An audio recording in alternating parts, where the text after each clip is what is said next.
Глава региона Олег Николаев встретился с Олегом Бочкаревым, заместителем председателя коллегии военно-промышленной комиссии Российской Федерации. Обсудили меры по обеспечению экономической стабильности оборонных предприятий, выпускающих продукцию двойного назначения. Всего в республике около 10 производств, прямо или косвенно работающих на нужды военно-промышленного комплекса страны.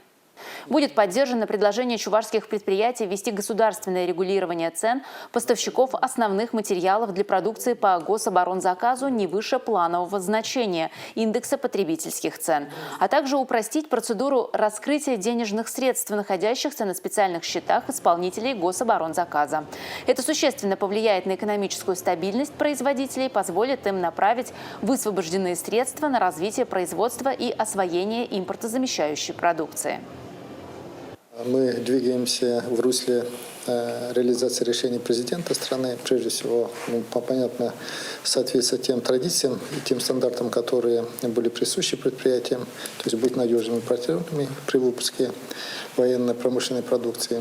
Ну и второе направление – это, естественно, диверсифицировать производство и выполнять те параметры выпуска продукции гражданского назначения. У большинства предприятий, в принципе, в целом планы выстроены.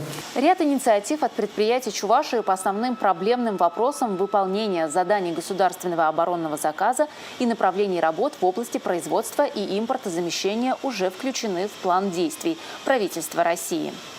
Нам есть над чем работать. Самое главное, что абсолютно правильное настроение директоров. Они правильно понимают те задачи, которые ставит и государство в лице президента, правительства. Вы ставите правительство региона. Правильно, абсолютно выстроенная работа, понимание задач, которые перед нами стоят. А все остальное – это профессиональная работа.